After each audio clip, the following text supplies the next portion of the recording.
The life lessons, challenges, and defining moments that shaped his voice as an author.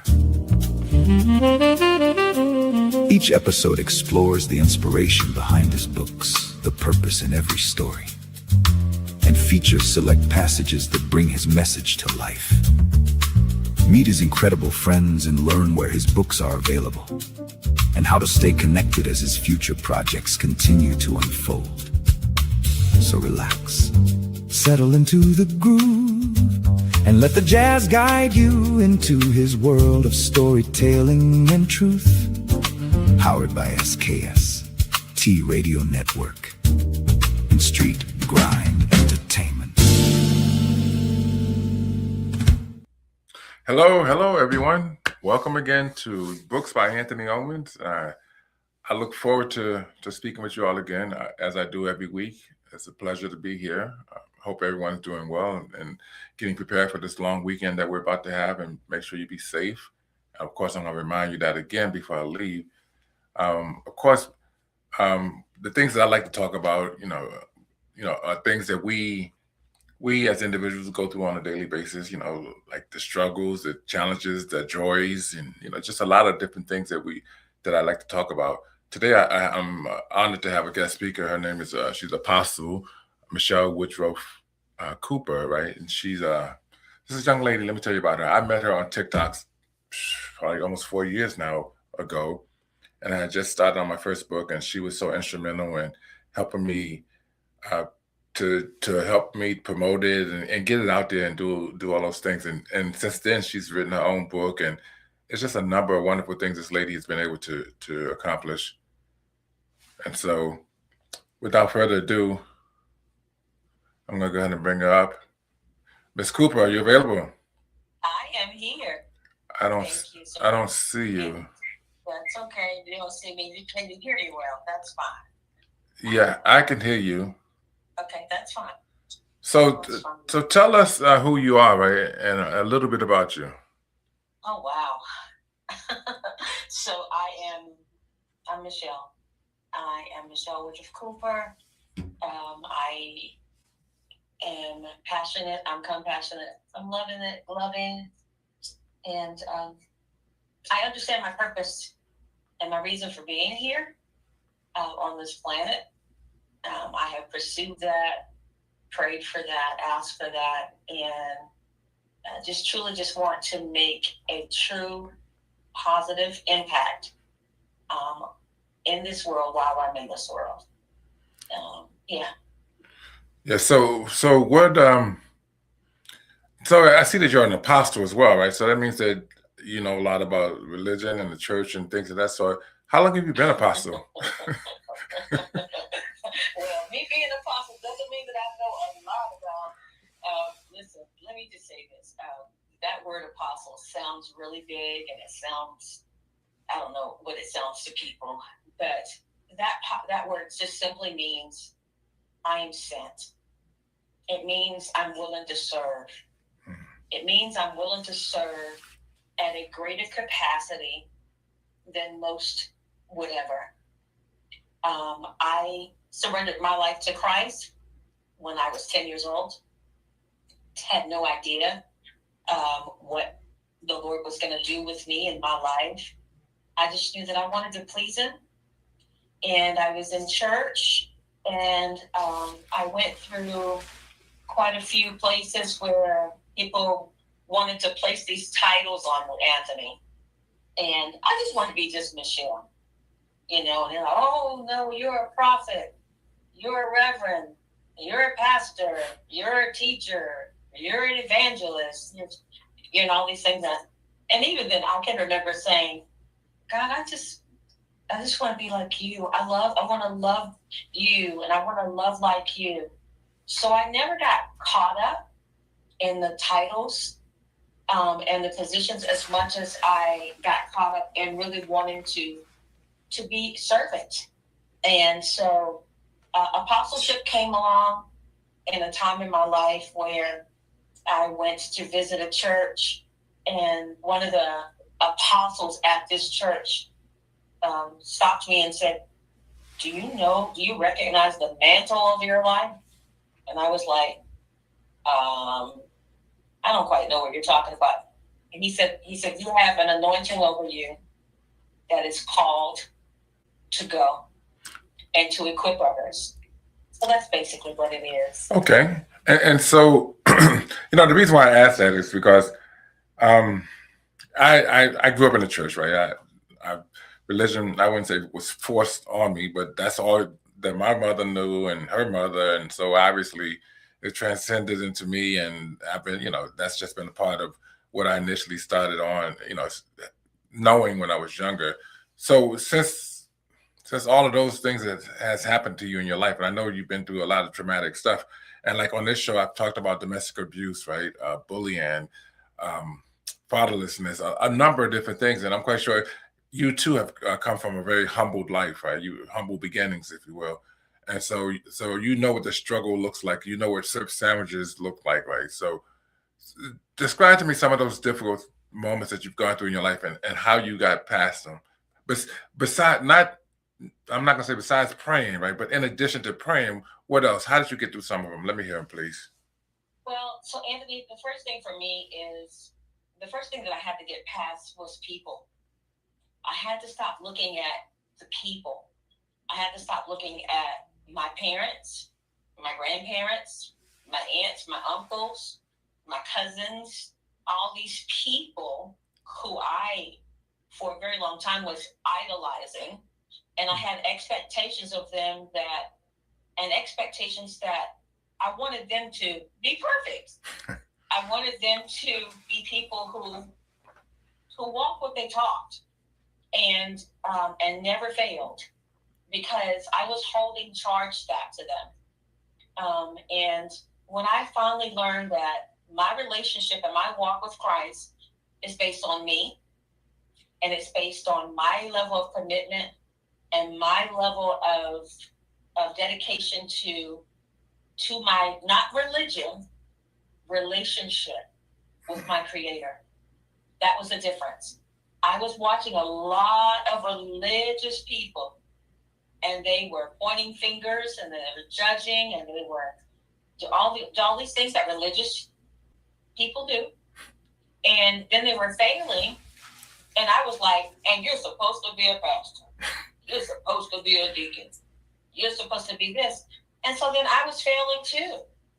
But the more that I got in God's word, and I allowed God's word to get in me, and I really began to study God's word, study the exegy, the eisegete, the hermeneutical, the homiletics of the Bible, of the word, and how it related to me personally. I got an understanding that this is a personal walk, Yeah. And you know what? That's interesting. You said that. And when I think about, like, there's a quote in the Bible. It says, "Faith without works is dead," right? And I've heard that for so long. And then because what I do, I go and I try to bring people not into Christ, right? I'm not like a minister or not like that, but I try to get people to believe in themselves, right? And to know that they can be better than where they are, the situation where they are now. They can come out of it if they don't like it, because it requires believing in whatever God you believe in, whatever faith you have, but have that also a belief in yourself, and then choosing to not give up, right? And when you have all those different things, all three of those things, you can accomplish quite a bit. That's exactly right. And so that's exactly right. Because, I have a slogan that I tagged years ago for myself, because my faith, I just always tell people, it's my faith that has fueled me. It is my faith. Okay. It is my belief that God's word and God's promises are true for me. Right. And so the reason why I brought up faith without works is dead, even in the Bible, when they talk about works, they're talking about good deeds for the Lord and for others. It never say faith or works for yourself. It doesn't, because I've even asked scholars and everything. So when I talk about faith without works is dead, I'm talking about it's okay to believe in your God, that He's going to come through and do these things for you. But then there's things that you have to do, the goods for yourself. Like, for instance, if you're out there looking for a job and you're sitting around waiting, believing that your God is going to take care of it, it's going to require more than that, right? You're going to have to go do your research. You're going to do your study and get certifications, do whatever you have to do, and do those works for yourself so that you too can be able to get what you want in life. You can't sit back and say, God's going to send me a man, I'm just going to wait for him, and you don't even leave the house. Nobody's going to knock on your door and say, hey, honey, I'm here. Let's go on a date, right? It doesn't work like that. So those works that I'm talking about are works you do for yourself. Yeah, it's all kinds of instances like that in the Bible. And the one that comes to mind right now is the man that laid by the pool of Bethesda. You know, he laid there waiting for the water to be troubled, but he laid there waiting for somebody else to put him in. Yeah, well, that ain't gonna happen. People were walking past. He laid there for years, you know. And I was talking to someone just the other day, interestingly, about this, and I said, just imagine how many people walked over him, stepped over him, walked around him, stopped and said, hey, how you doing, and kept going. And then when Jesus came along, Jesus said this. He said, will thou be made whole? He simply asked him, Jesus, who is all power, based on my belief and my faith, said, will thou be made whole? So he basically was questioning him and asking him, what are you going to do about this? Right. What are you going to do about this? And then he said, yes, I want to be made whole. And then Jesus didn't say, okay, well, I'm going to pick you up. I'm going to help you. He said, well, get up and pick up your bed. There you go. And go. So let me change the subject a little bit, right? I would be remiss if I didn't bring up some religion, right? Because here I am speaking to an apostle. But now I want to go worldly, right? I want to talk about some of those things that you've gone through, like, you know, abuse. And I know you've mentioned that before. Tell me about your experiences with domestic violence or domestic abuse, right? And I want to hear from your eyes and from what you saw and how you felt. Absolutely.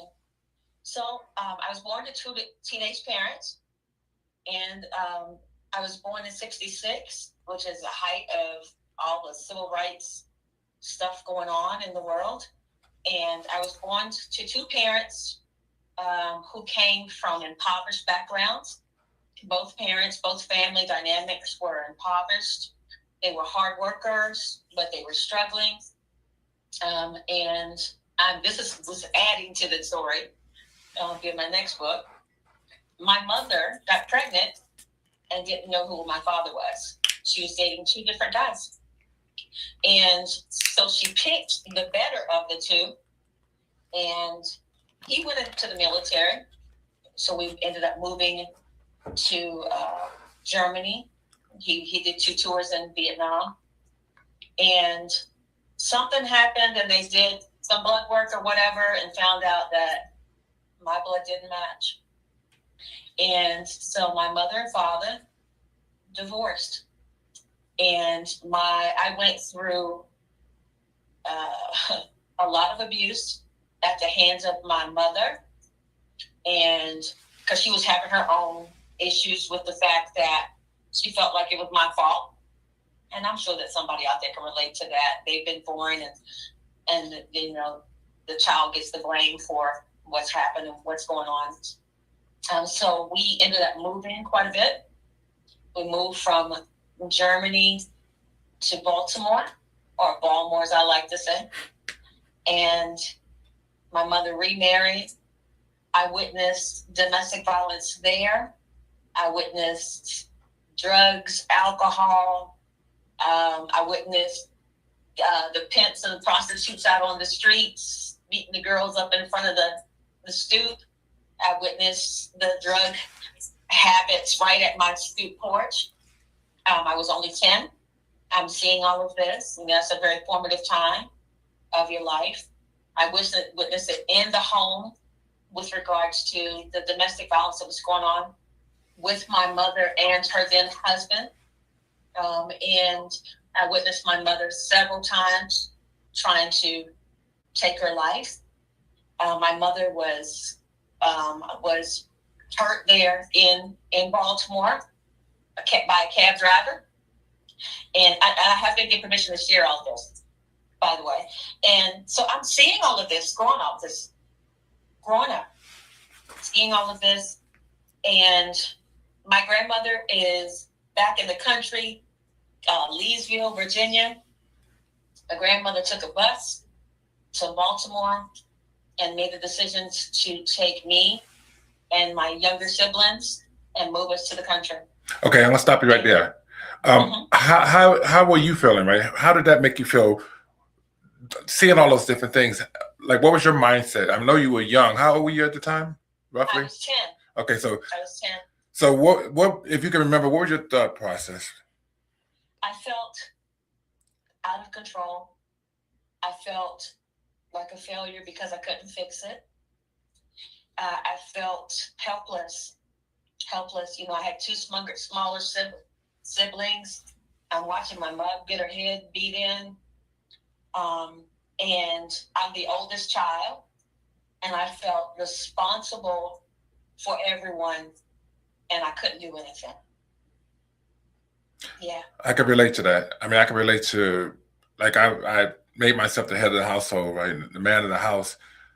When I was really young. And, you know, oftentimes children are placed in positions like that, not because the parents put us there, but because that's something we feel we have to do because there's no one else there to do it or is stepping up to do it, right?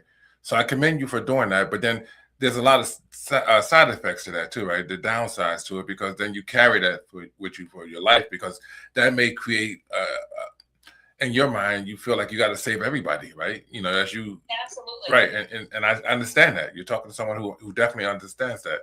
And so give me something else, right? Tell me about something else that happened, because I'm going to tie all this in together, because as we get older, we can look back and say all these different things contributed to the person that I am today, right? Because there's some things that you can say to your younger self back then, you know, that you couldn't say obviously when you was that age, but now that you're older and you've grown and you've matured and you've gone through a lot of stuff, you can look back and say, you know what, I would have told myself this back then, right? Yeah. Yeah. You know, I can remember once when I lived in Baltimore, we used to live on a street that was Linden Avenue. And the school that I went to was John Eager Howard Elementary. I don't even know if it's still there. But I remember walking out of the school one day, and I was with my little sister, and I saw all these ambulances, Anthony, police officers. We lived right across the street from the school. And I looked up, and there was my mother on this third-story building trying to jump off. And the first thing that I did was take my hand and put it across my sister's eyes. And my aunt and the rest of them ran out and took us into the next house.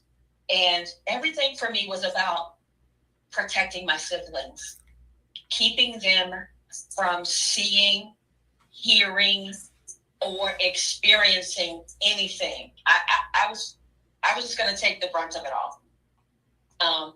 I remember those things, and I've had an opportunity now to go back and to talk to my mom, and have conversations, and they were not easy.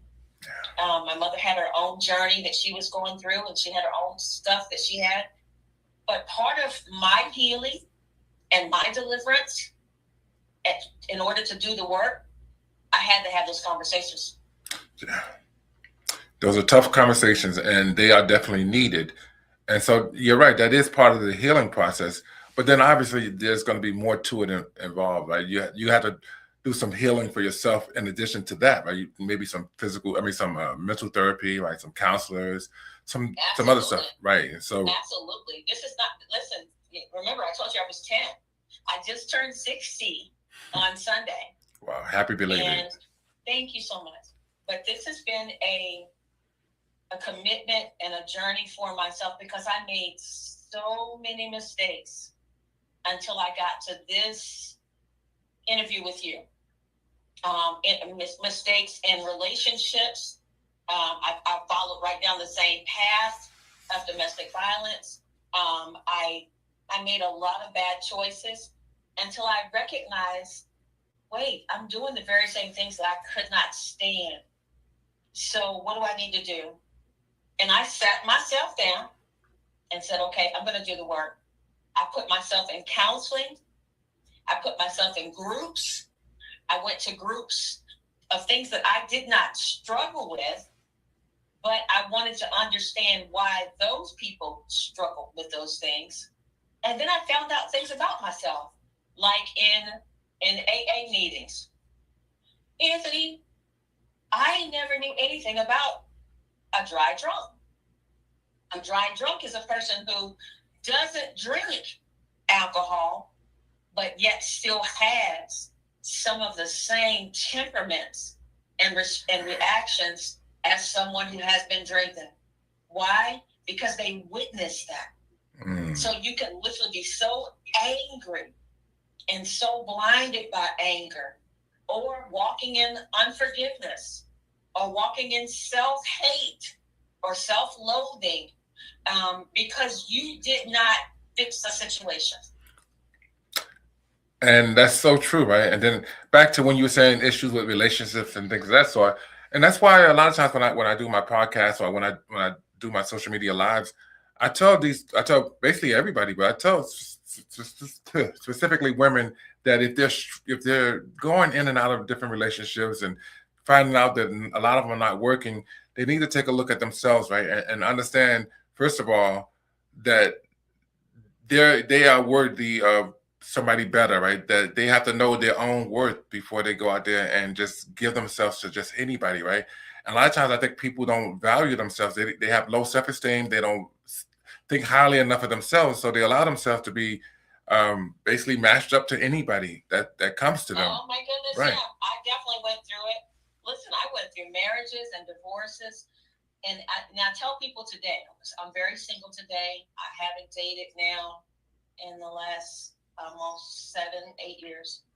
But one of the things for me is I kept marrying and dating the people that I needed to be ministering to, but I also was marrying and dating what I needed to be delivered from, if that makes sense. It does. Sounds like a double-edged sword, right? It sounds like you're going to get cut either way, right? So, yeah, that's not a good look, right? No, it wasn't. And it almost cost me my life. Several times it almost cost me my life. And I can remember having a conversation, and everything for me is on me and the Lord. I can remember having a conversation in one marriage where I was being bit and I was being strangled, and I was crying out and I was saying, God, I don't want this. I don't want this, God. God, I don't want this. Please, I don't want this.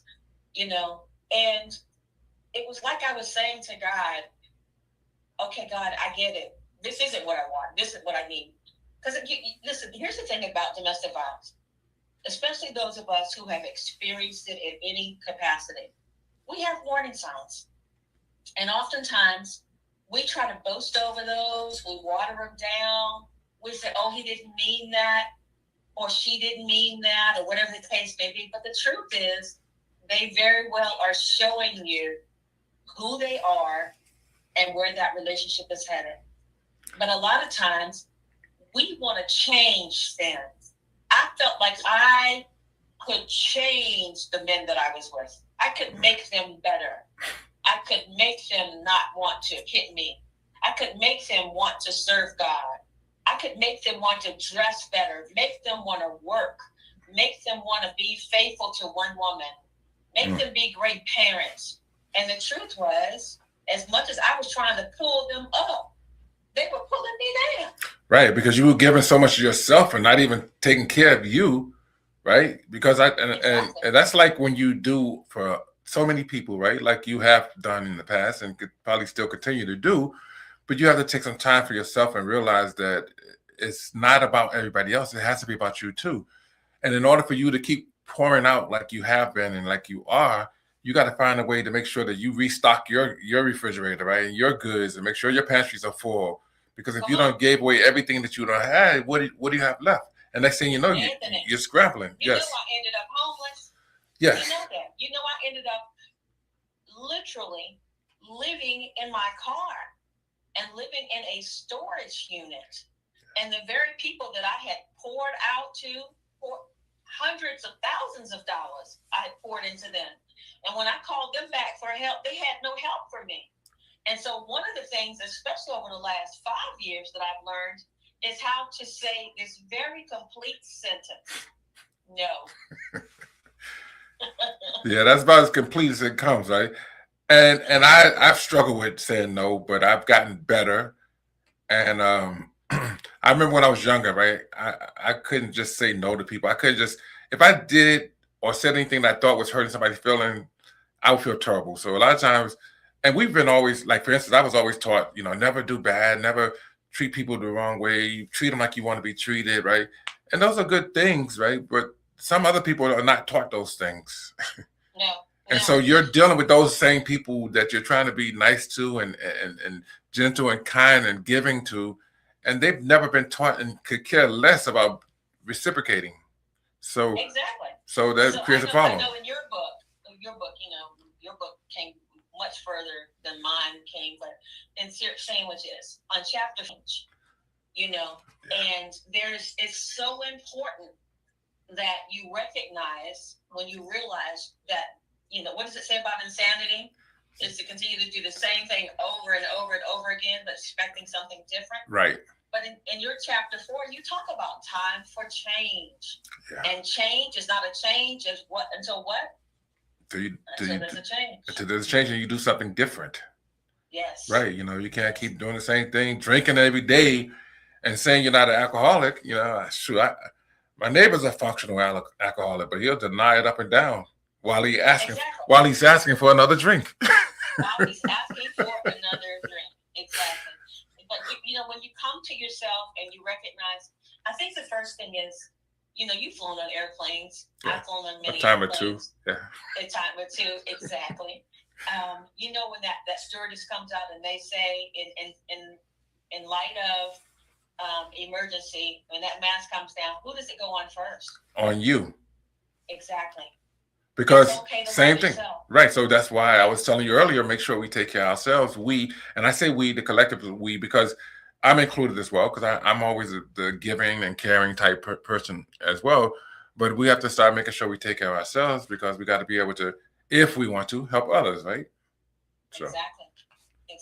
We cannot give from an empty bucket, And so I'm grateful. I love your book. I love I love the day that I was listening to you when you were promoting syrup sandwiches, and I was laying there in a pool of tears there in Williamsburg, Virginia, navigating through life, working a job that I no longer wanted to work because I was being bullied on the job and I was being harassed on the job. I was productive on the job, but I was around people who were, and I was like, goodness, they're everywhere. They're in my family. They're in the church. They're in the workplace. How do they always find me? Well, they don't find you. They're just there, right?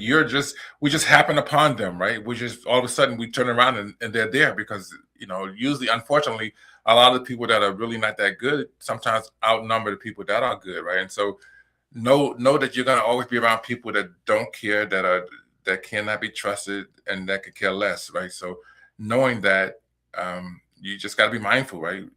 And be careful. Yes. But I loved it when, I called, I told you what was happening with me, and you asked me to meet you, that you wanted to get a copy of your book to me.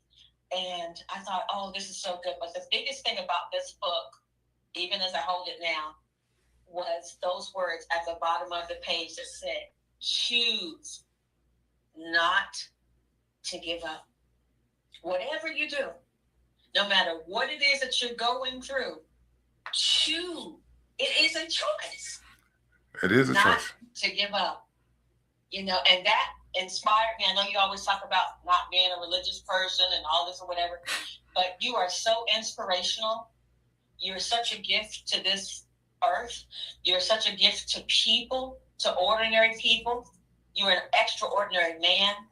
Wow. And your words have so much purpose and so much power. And you blessed me, who was someone who was slated to bless other people.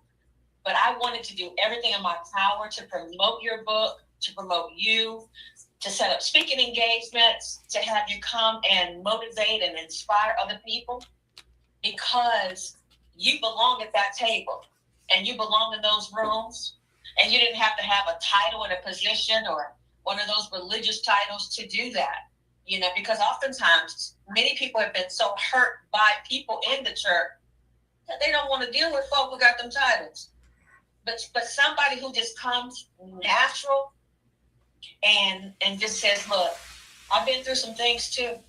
Well, since my childhood that I'm still working with, but choose not to give up. and you know what? Awesome. And you know what? I don't even know what to say. I appreciate you wholeheartedly, and there was some very, very kind words from you. And we're gonna go ahead and take a break, but we're gonna talk about that when we get back. Okay? Absolutely. Thank you. From the heart of the coast where the waves rise high, they magazine we lift and amplify. Stories of love, of strength, of pride. Giving back, standing tall, side by side. We are the rhythm, we are the voice. Community rising, making bold choice. On short drive, we shine, we soar. They magazine, forever, evermore.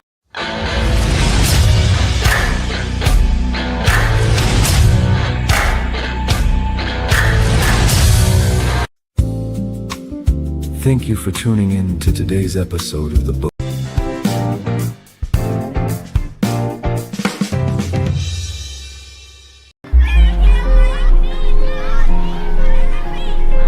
Does being different ever feel like a burden? Have you ever faced someone who tries to bring you down?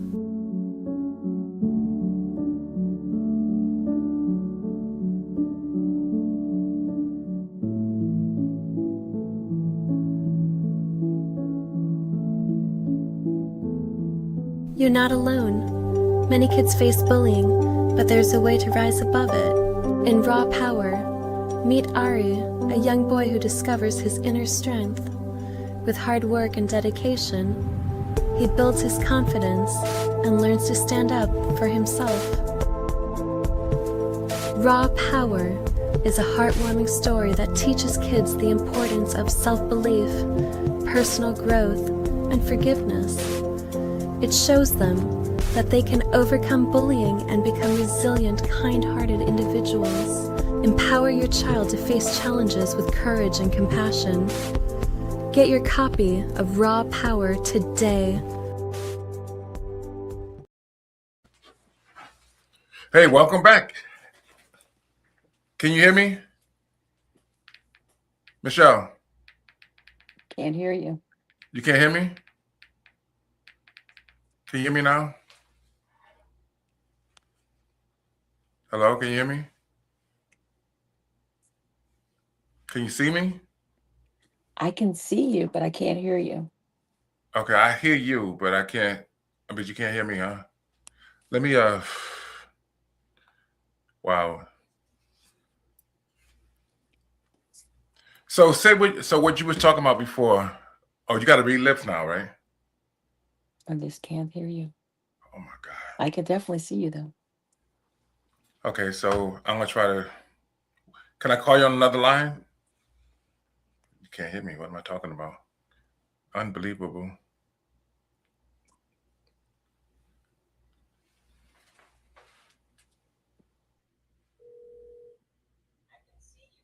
I can't hear you. Oh, now you can hear me, right? I can hear you now. Okay, you're on my phone. That's why. That's on her end. She needed to go out completely and come back in. But go ahead and finish. Okay, I'm gonna go ahead and since we saw you, I got you on the phone, so you can hear me now, right? Yes, I can. Okay, all right. So before we left, before the break, we was talking about a little bit about my book, and you gave me some great compliments, and I want to say thank you again. But let me talk about your book, right, for a moment. Sure. You decided to write this book not that long ago, actually. I have my copy. I think it's a very interesting book. It's a short read for those who want to know. It's really short, but I'm gonna let you talk about it. Right? Tell me the title, how to get it, what it's about, and what inspires you to write it. Sure. So it is. Let me just say this first of all. It is a very short read. The intention for me is to write 9 more that are an addition to this one. Anchored in Hope, God Said Live.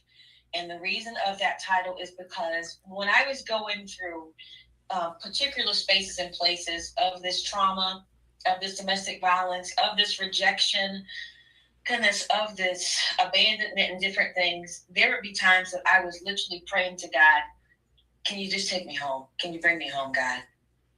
You want to die, basically. So you're saying you want. I wanted him to bring me home. Exactly. And I was just like, and I can remember times, Anthony, that I would wake up and I would say, you woke me up again. You woke me up again.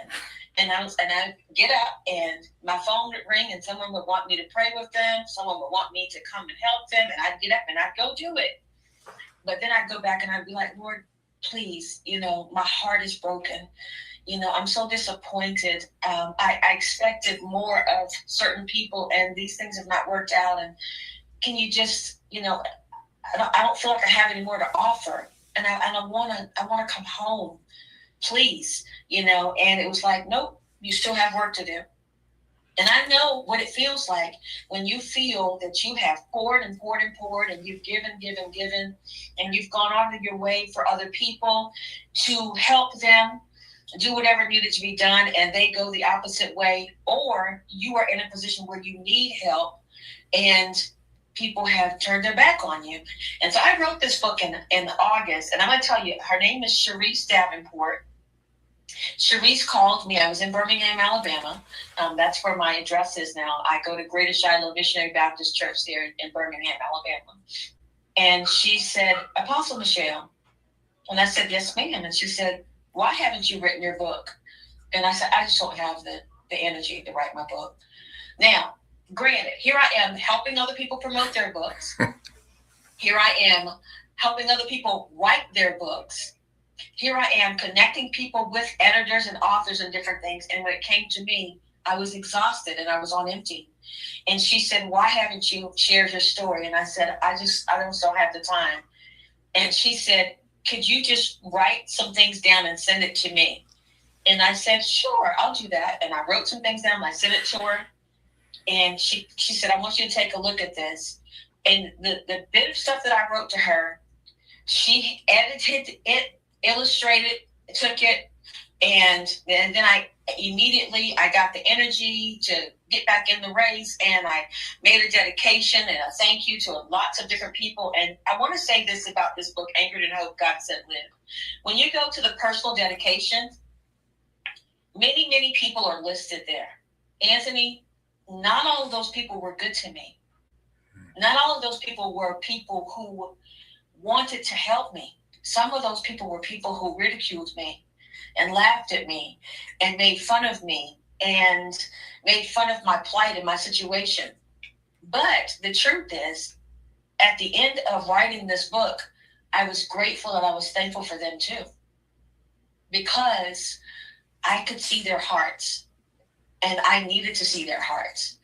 A lot of times we think that everybody that we're for is for us, and that's not always the case. But like and so I'm sorry, but like you were saying though, like the people that were not good to you, you've learned something from them, right? Because the things some of the people that were terrible in my life, and they may not have been terrible to me, but I saw how terrible they were as individuals, and it showed me how I didn't want to be, right?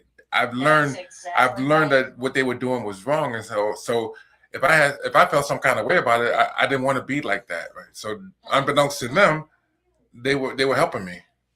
They were wind beneath my wings. There you go. I didn't think it at the time, but I recognize it now. And I said, you know what?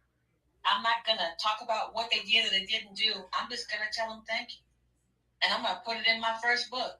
And I'm going to tell them thank you. I'm going to list their names and I'm going to tell them thank you. And when you can get to a place where you thank the people who wanted to stop you down, I think you've gone through some deliverance at that point. Actually, you have because right, because if you can look back and basically forgive them, because that's what you're doing, right? You're acknowledging them in your book, not so much in a bad way, but you're actually saying, thank you because you've shown me something, or I learned something from you, right? Even though they were not trying to show you anything, you've learned something from them.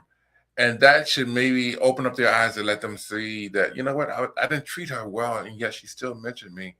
Maybe they'll change, right? Maybe they'll have a change of heart and the way that they deal with other people. Who knows, right? But That's all you could do. And that was a good move on your part, because it does allow an avenue for healing when you do things that way.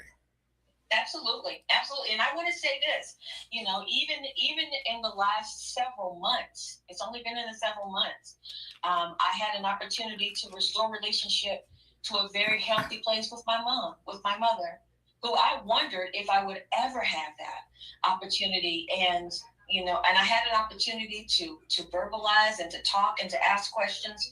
And she answered my questions and helped me with some places that I was wounded, that I needed healing. And then she said, my mother literally said to me, I failed you. I didn't do what I was supposed to do. I didn't know how to do it. I wasn't there when you needed me. And I'm sorry. And I ask you to forgive me. And I said, I forgive you. I choose to forgive you, because not forgiving you is killing me. It's hurting me, and it's hindering me, and it's harming me.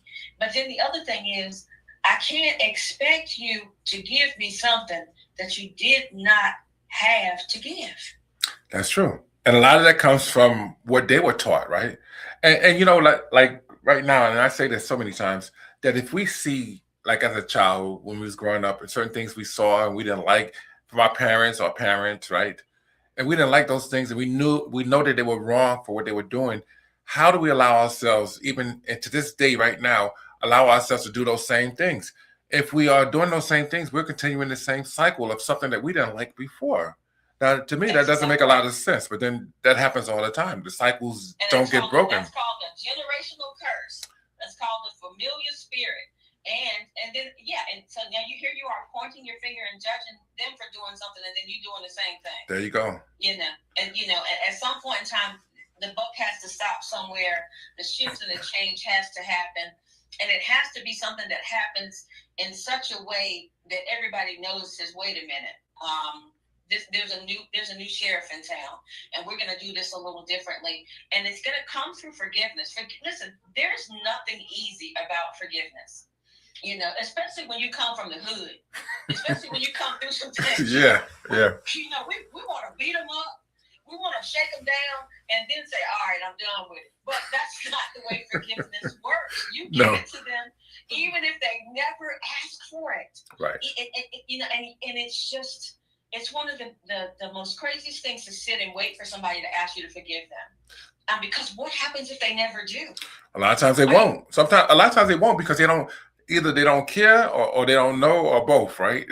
Because a lot of times people do things, and whatever they did is an afterthought to them. No matter who they heard or what they said or did, it may just be an afterthought. But for you and people like me and others who are willing to forgive, that's very important, because it helps us. It's not about them at that point, because they've done the damage, they've done whatever or said whatever they're going to do. But how we process it and how we move forward, we make those decisions. And a lot of times people get stuck in that hurt place, and they never move out of it, and it grows and it grows, and you get and it sounds like an oxymoron, but it grows, and then you get stuck in a sunken place, right? You're sunk in place. Just like the man by the pool of Bethesda, just laying there, waiting for somebody else to make the changes that only he could make within himself. And so for me, that's where my purpose and my power was allowed to come back.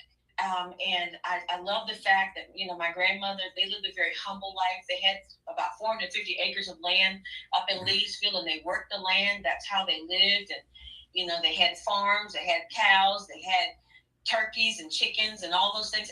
And when I came back from Europe, and I saw that, I thought, oh my God, this is slavery. But now I'm so grateful for everything that I ever learned on that farm, because you learn how to till the garden, you learn how to lay the land, you learn how to do all these things that build your character. And, and I'm grateful for that. And like I said, I just go back again, Anthony, to your book, Choose Not to Give Up. Sometimes you have to go in, you have to go deep within yourself and say, what is the root cause of this anger? What is the root cause of this unforgiveness? What is the root cause of why it is that I just don't want to let this go, that I want justice for this, and I want justice now? And I'm not willing to wait 10 years, 20 years, 15 years. It happened then and I want it to be fixed right now. But sometimes you have to be cultivated. Sometimes you have to go through some things and you grow differently. And when you really want wisdom and when you really ask for discernment and you really ask to be different and to make a difference, the change will come. Yeah, and then like for instance, and you bring up served sandwiches, because I'm going through it again. I'm reflecting on a lot of stuff, and I'm talking to myself as an adult to the child, right? And I'm addressing some of the things that I've written, and it's really, really profound because I'm saying to myself now, what would I have said to myself then? And I'm going through each chapter, right? And what I'm looking at is my mother went, she struggled a lot. She was very, very resilient. I'm so resilient because I saw it through her. I saw all those different things that she went through and never gave up. She never, no matter what, right? She just kept on pushing through because she knew she had kids to take care of. She knew that she had people depending on her.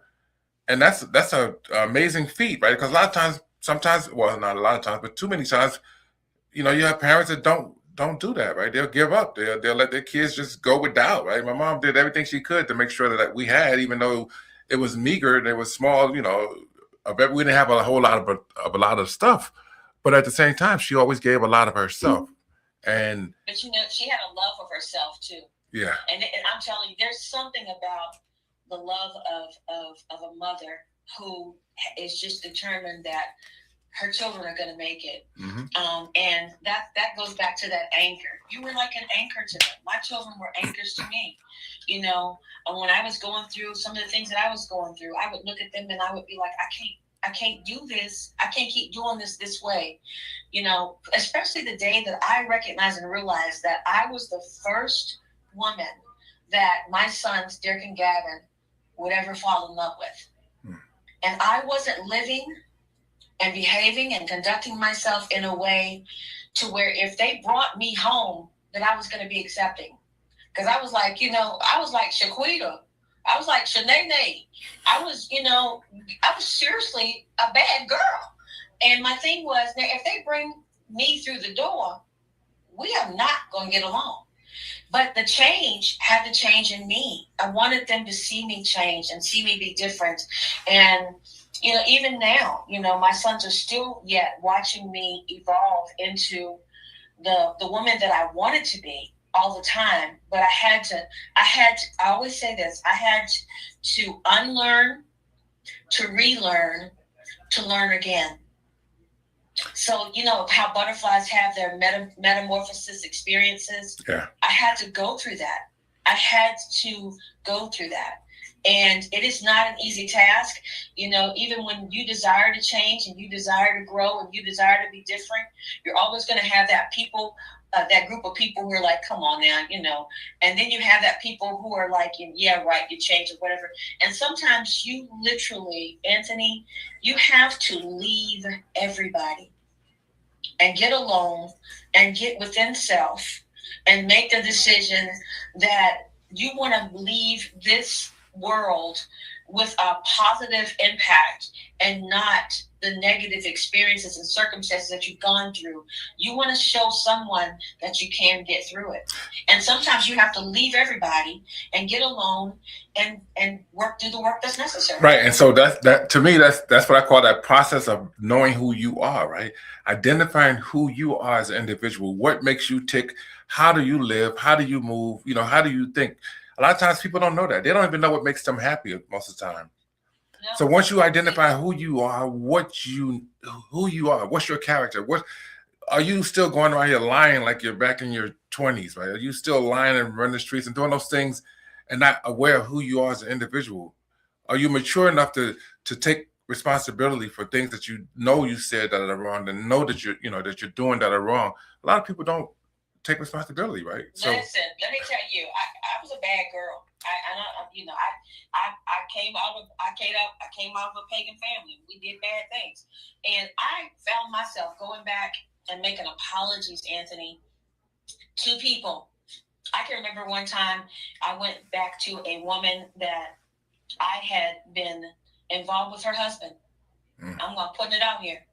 I've been involved with that lady's husband, and I was a young woman. I was coming right out of my teenage years or whatever, and had gone through my first divorce. And there I was messing with that woman's husband. And I hadn't seen that woman probably in 30 years. And I went back to Lynchburg area and I saw her. And when I saw her, I had the strongest impression to go up to her and apologize to her. And I did it. I went up to her and I asked her, first of all, I said, do you remember me? She didn't remember me. And I said, it's Michelle, and I called my whole name and everything. And she looked at me again and she said, yeah, I remember you. And I said, I just want to tell you something. I want to tell you that there's been a change in my life. And I want to tell you that I've grown and gone through some things myself. And I want to ask you to forgive me. I want to ask you to forgive me because I hurt you years ago. She looked at me and I said, I don't know if you ever knew or not, but, I hurt you. And to hurt you was to hurt me as a woman. And I disrespected you. And I dishonored the covenant of your marriage. And I just ask you to forgive me. And I want you to know that I'm not that same person. I don't think that same way. I don't function and walk that same way now. And I've gone through some of the same things that I did to you. I went through myself. And I'm asking you to forgive me. And she looked at me and she said, I don't know where you've been. I don't know what's been happening, what's been going on, but keep doing what you're doing. That was a part of my healing as well, Anthony. Wow. That's deep right there. That's really deep because most of the time that's one of those dogs that you're going to let sleep, right? That's exactly right. But you woke that dog up, you fed him. Now the dog is full grown and everything, and he's starting biting again. So that was different, right? Because you don't hear people say that. You don't, especially what you just said. Like sometimes when women tell a man that the child is theirs and it's not, a lot of times they don't find out. Yeah. Unfortunately. And that's horrendous. And it hurts them. That's like me. I didn't find out until, my biological father passed away 3 years ago. And Anthony, I thought that I was going to lose my mind because I had not spent enough time with this man to really get to know this man, and time was gone. And I was so angry and I was so upset with my mother and with the dad that I called dad. And I said, why didn't you guys tell me? Why did you hold this from me? Why did you keep this a secret from me? I knew I was different. My hair was different. I looked different. I knew something was going on, but they had held this secret from me. And I was livid with them. Right now I have 3 silver dollars that my biological father put in my hands and told me to hold on to. And I carry them in my purse with me everywhere I go because that's what I have of him now. And that's it. And you know what? My mother just passed away in January, the end of January. And she was ill. And I didn't want to see her continue to be ill and live like she was living because it was getting worse. Her body was failing her. And I wanted her to leave. I wanted her not to go through what she was going through, right? Because I didn't want her to keep on suffering. And of course, I miss her tremendously. But I'm happy that she's not suffering. And I'm okay with her not being here because I've been there part of her life. It's obviously all of her life, but I've been there for her since I was a child. And I could never look back and say, I didn't do for my mom. I wasn't there for my mom. And that would bother me if that was the case. But since I have no ill feelings, I don't have any regrets about anything. I'm at peace, right? And some people go through grief. And because, the grief process it could be long. It could be really enduring, right? It could be, troublesome. It could be really, really difficult. But I'm fortunate that my only grief that I have is just the missing part, right? Not so much that I wasn't there, I wasn't helpful. And that would be even more painful, I would think, that you were not there for somebody who treated you and cared for you your entire life. And I can see how some people really have a difficult time with that. Oh yeah, you see them. I'm at peace. I'm at peace, you know what I mean? Exactly. Sometimes you see those people sitting at the graveyards. Yeah. And they're just sitting there staring at that stone.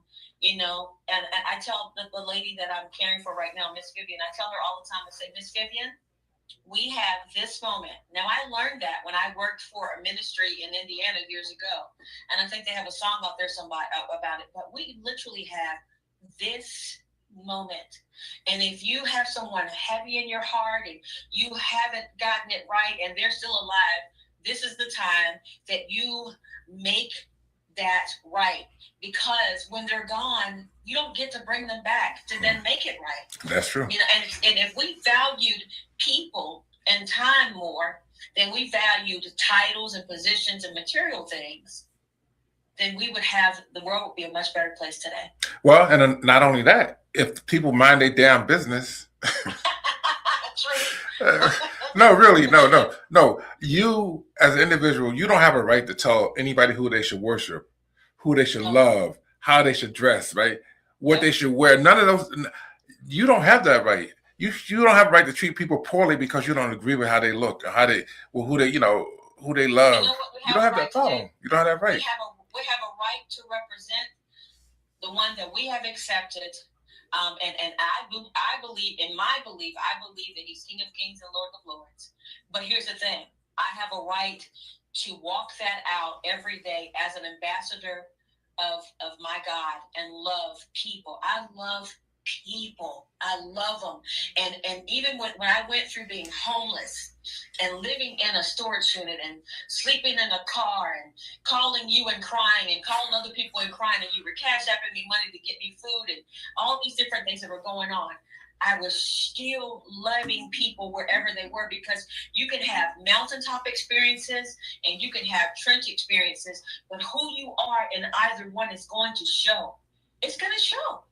And at the end of the day, in the Word of God, it says that we work out our own soul salvation, but I just love people. I just love people, and nobody could ever convince me not to love them. And here's the thing: I'm not Jesus Jr. I'm not God is my God. I'm just that person who just loves you. I'm going to choose to love you. I'm going to choose to encourage you. I'm going to choose to tell you all of my dirt and all that I did wrong, so that you don't think that you've made history, because you haven't, because chances are somebody else has done what you did and worse. I'm going to choose to talk about it, and I'm going to choose to show you what it looks like to walk free from that and continue to love and be elevated to wherever God wants me to be. Well, isn't it interesting how people who come from humble beginnings, like you and me and others, it seems like we're always nicer to people than the people that have everything and they can want for nothing, and they treat people like crap. They're miserable, because they're baffled. They are baffled because, wait a minute, I thought this was going to make me happy. I thought that was going to make me happy. I thought this was going to make me happy. That's why you see them unaliving themselves. That's why you see them miserable. And then you have parties, you don't know who your true friends are. Yeah. Listen, Anthony, I have millionaire family members. Oh yeah, I know. Who knew I was homeless? Who knew I was living in my car? Who knew I was going through staying in the Salvation Army and all these different things? And not one time did they put forth an effort to help me. And I have said now, thank you to them. You know why? Why? Because their money did not buy my deliverance. Yeah. They could never take credit for where I am today. Only my God, my Creator, the lover of my soul, the one that I put all of my faith in, is the reason that I am where I am right now. Well, you know what? And in addition to God, you got to give yourself some credit too, right? Because you didn't give up, right? No. Right. And so we sometimes forget that we play a big role in how our lives turn out, right? Because we can kill ourselves just like some of these other people are, right? We can just give up, just say we quit, but we believe that it's gonna get better, so we stick around. We don't want to just give up like that, because you said you wanted to die before but you didn't kill yourself. I did. You're still here. I did, and you know what? And like I said, I'm grateful and I'm thankful more than anything. And I've lived to write this book. I'm going to write the rest of the books, and all I'm going to do is just tell them thank you. Okay, and listen, on that note, I got to get ready to go. The show's about to wrap up, but I would love to have you back on the show again. What do you think about that? Come back. I love to come back, Anthony. I appreciate you, and I just thank you again. And I pray that everybody buys your book. And I pray that they buy yours as well. Yes, and blessings to you, blessings to your family, and I'm excited to see what the future holds for all of us. Remember, we have this moment. Thank you, Coco Freckles. And thank you. And it's been an honor. I'm glad that you were able to make it. And next time it'll be better. Take care, everyone. And I'll see you guys again. Hopefully next week I'll be out of town. I might do it from where I'm at. Who knows? Fantastic. I love that. Have a blessed evening. Thank you, YouTube. Goodbye, everyone. Thank you for tuning in to today's episode of the Books by Anthony Owens podcast show. We hope this was a conversation that truly inspired you and gave you something meaningful to carry forward. We appreciate